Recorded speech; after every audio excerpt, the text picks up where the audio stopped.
1987 தமிழ் சினிமாவில் அறிமுகமான அழகான ஹீரோ. அந்த காலகட்டத்தில் கல்லூரி பெண்கள் அதிக விரும்பும் நடிகராக இவர் இருந்தார். மோகன், முரளி, கார்த்திக், பிரபு என பல இளம் நடிகர்கள் கோலோற்றிக் கொண்டிருந்த அந்த காலகட்டத்தில் இவரும் அவர்களுக்கு நிகராக கோலோற்றியவர். செந்தூர பூவை திரைப்படத்தில் செந்தூர பூவே தேன் சிந்தவா பாடலை பாடி வரும் அவர் காட்சிகள் அப்போது ரசிகர்களிடம் பெரும் வரவேற்பை பெற்றன. இன்றும் அந்த பாடலை கேட்டால் இளைஞர்கள் மனதில் காதல் ஊறும். அந்த அளவிற்கு 80களில் அந்த திரைப்படத்தின் பாடல் இளம் காதல்களை குதூகலப்படுத்தியது. 80களில் ஆரம்பித்து 2004ஆம் ஆண்டு வரை தமிழ் சினிமாவின் முன்னணி கதாநாயகனாக இருந்தவர். அதே காலகட்டத்தில் அவருடன் நடித்த நிரோஷா அவர்களை திருமணம் செய்து கொண்டவர். மாபெரும் நடிகர் ராம்கி அவர்கள் 1962ஆம் ஆண்டு மார்ச் மாதம் 31ஆம் தேதி விருதுநகர் மாவட்டம் சாத்தூரில் பிறந்தார். இவருடைய இயற்பெயர் ராமகிருஷ்ணன். அதை சினிமாவுக்காக சுருக்கி ராம்கி என மாற்றிக்கொண்டார். 1987ஆம் ஆண்டு சின்ன பூவே மெல்ல பேசு திரைப்படத்தின் மூலம் கதாநாயகனாக அறிமுகமானார். இந்த திரைப்படத்தில் இன்னொரு கதாநாயகனாக பிரபு நடித்தார். இருவரும் இணைந்து நடித்த இந்த திரைப்படம் வணிக ரீதியாக மாபெரும் வெற்றி பெற்றது. இந்த வெற்றியை தொடர்ந்து 1988ஆம் ஆண்டில் 8 திரைப்படங்களில் கதாநாயகனாக நடித்தார். இதில் விஜயகாந்த் அவர்களுடன் இவர் நடித்த செந்தூர பூவே திரைப்படம் 200 நாட்களுக்கு மேல் ஓடியது. இந்த திரைப்படத்தில் நிரோஷா கதாநாயகியாக நடித்திருந்தார். பின்னாளில் அவரை திருமணமும் செய்து கொண்டார். இவ்வாறு இந்த திரைப்படம் மாபெரும் வெற்றி படமாக தமிழ்நாடு முழுவதும் பட்டி தொட்டியெல்லாம் படித்தவர்களும் படிக்காதவர்களும் பெரியவர்களும் சிறியவர்களும் விரும்பும் படமாக அமைந்தது.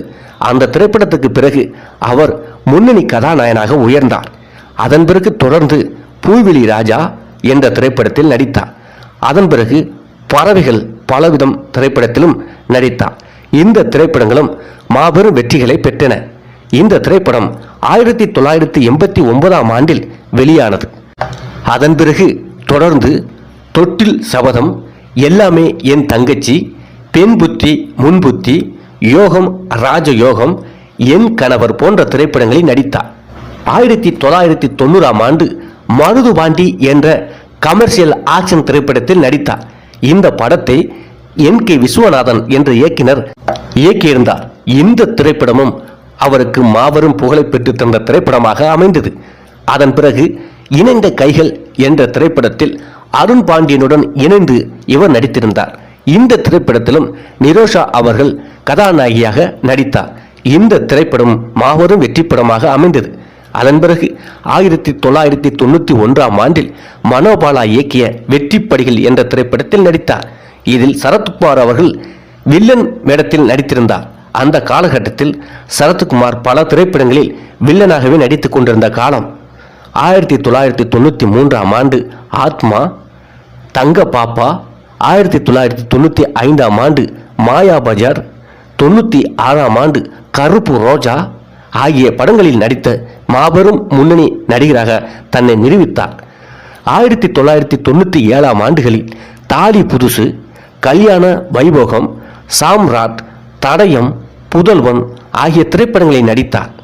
அதன் பிறகு புத்தம் புது பூவை என்ற திரைப்படத்தில் நடித்தார். ஆனால் அந்த திரைப்படம் வெளியாகவில்லை. ஆனால் அந்த திரைப்படத்திலிருந்து ஒரு பாடல் வெளியானது. அந்த பாடல் செவ்வந்தி பூவுக்கும் சிங்கார காற்றுக்கும் ஏன் பாட்டு தான் சந்தோஷம்தான் என்ற பாடல் மிகப்பெரிய ஹிட்டானது. பட்டி தொட்டியெல்லாம் அந்த பாடல் கேட்கப்பட்டன. அதன் பிறகு முக்கியமான முன்னணி கதாநாயகிகளுடன் நடிக்க ஆரம்பித்தார். 1990களில் நிரோஷா, குஷ்பு, ஊர்வசி போன்ற பல முன்னணி கதாநாயகிகளுடன் இணைந்து நடித்தார். 1999ஆம் ஆண்டில் கார்த்திக் மற்றும் தேவயானியுடன் இணைந்து நிலவே முகம் காட்டு படத்தில் 2வது கதாநாயகனாக நடித்தார். அதன் பிறகு 1999ஆம் ஆண்டு பூவெல்லாம் கேட்டுப்பார் திரைப்படத்தில் நடித்தார். 2000ஆம் ஆண்டு காதல் ரோஜாவே போன்ற திரைப்படங்களில் நடித்து பெயர் பெற்றார். அதன் பிறகு 2000ஆம் ஆண்டில் பாளையத்து அம்மன், ஸ்ரீ ராஜ ராஜேஸ்வரி போன்ற பக்தி படங்களில் நடித்தார். 2002ஆம் ஆண்டு படைவிட்டு அம்மன் என்ற படத்தில் இரண்டாவது வேடத்தில் நடித்திருந்தார். 1991ஆம் ஆண்டு RK செல்வமணி அவர்கள் இயக்கிய குற்றப்பத்திரிகை திரைப்படத்தில் நடித்தார். 15 வருட சட்ட போராட்டத்துக்கு பிறகு அந்த திரைப்படம் வெளியானது. அது வெளியான வருடம் 2007ஆம் ஆண்டு. ஆனால் அந்த திரைப்படத்தை எடுத்த வருடம் 1991ஆம் ஆண்டு. இது சென்சார் மூலம் பல காட்சிகள் நீக்கப்பட்டு வெளியானது. 2013ஆம் ஆண்டில் மாசாணி மற்றும் பிரியாணி போன்ற படங்களின் மூலம் அவர் மீண்டும் சினிமாவில் நடிக்க தொடங்கினார். இடைப்பட்ட காலங்களில் அவர் நடிப்பதை நிறுத்திக் கொண்டார். 2016இல் வாய்மை, அட்டி ஆகிய திரைப்படங்களில் குணச்சித்திர வேடங்களில் நடித்தார். 2017ஆம் ஆண்டு தெலுங்கு திரைப்படமான ஆகதை என்ற திரைப்படத்தில் நடித்தார். அதில் முக்கிய கதாபாத்திரத்தில் தோன்றினார். அதைத் தொடர்ந்து தமிழ் திரைப்படமான ஆங்கில பதம் என்ற திரைப்படத்தில் நடித்தார். அதன் பிறகு 2018ஆம் ஆண்டு தெலுங்கு திரைப்படமான RX 100 என்ற திரைப்படத்தில் நடித்தார். இந்த திரைப்படத்தில் அவர் குணச்சித்திர வேடத்தில் நடித்தார். சிறந்த குணச்சித்திர நடிகருக்கான விருதையும் பெற்றார். அதன் பிறகு விஷால் கதாநாயகனாக நடித்து சுந்தர்சி அவர்கள் இயக்கிய அதிரடி படம் ஒன்றில் 2019ஆம் ஆண்டு தோன்றினார்.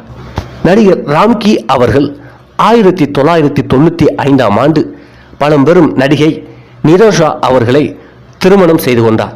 நடிகை நிரோஷா அவர்கள் பழம்பெரும் நடிகர் MR ராதா அவர்களின் மகளாகும்.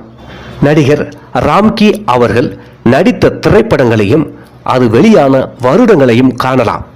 1987ஆம் ஆண்டு சின்ன பூவே மெல்ல பேசு, காதல் விடுதலை, தங்கச்சி ஆகிய திரைப்படங்களில் நடித்தார். 1988ஆம் ஆண்டு 2இல் 1, இது எங்கள் நீதி, சிகப்பு தாலி, மனைவி ஒரு மந்திரி, செந்தூர பூவே, பூவிலி ராஜா, பறவைகள் பலவிதம், மதுரைக்கார தம்பி போன்ற திரைப்படங்களில் நடித்தார். 1989ஆம் ஆண்டு ஒரு தொட்டில் சபதம், எல்லாமே என் தங்கச்சி, பெண் புத்தி முன் புத்தி, யோகம் ராஜயோகம், என் கணவர் ஆகிய திரைப்படங்களில் நடித்தார். 1990ஆம் ஆண்டு அம்மா பிள்ளை, கட்டனா என்ற தெலுங்கு திரைப்படம், மருதுபாண்டி, இணைந்த கைகள், வெள்ளையத்தேவன், புதிய சரித்திரம், வாழ்ந்து காட்டுவோம் போன்ற திரைப்படங்களில் நடித்தார்.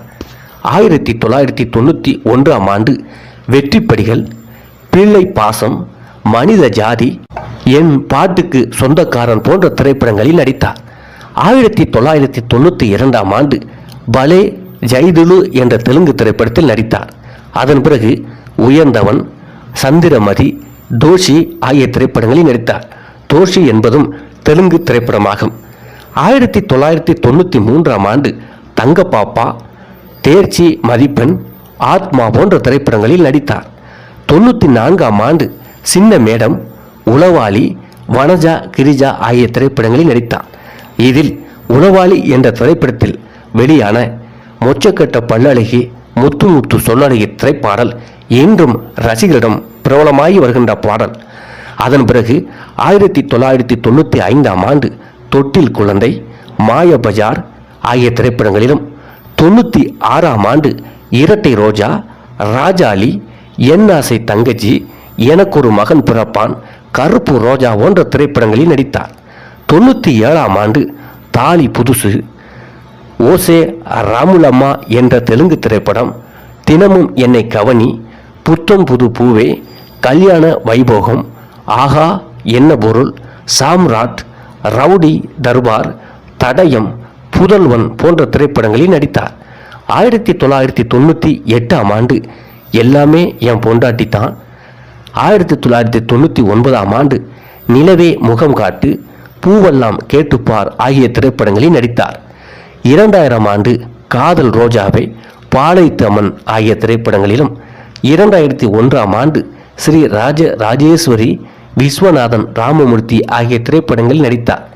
2002ஆம் ஆண்டு சகலக பேபி, படைவிட்ட அம்மன் ஆகிய படங்களிலும், 2003ஆம் ஆண்டு 2 பேர், 2004இல் சூப்பர்டா, 2007ஆம் ஆண்டு குற்றப்பத்திரிகை, 2013ஆம் ஆண்டு சிறு இடைவெளிக்கு பிறகு மாசாணி, பிரியாணி, 2014ஆம் ஆண்டு பெண்ணின் கதை, 2016ஆம் ஆண்டு வாய்மை, அத்தி, 2017ஆம் ஆண்டு ஆகாயத்தாய், ஆங்கில பதம் போன்ற திரைப்படங்களில் நடித்தார்.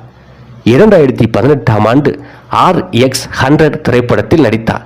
இது தெலுங்கு திரைப்படமாகும்.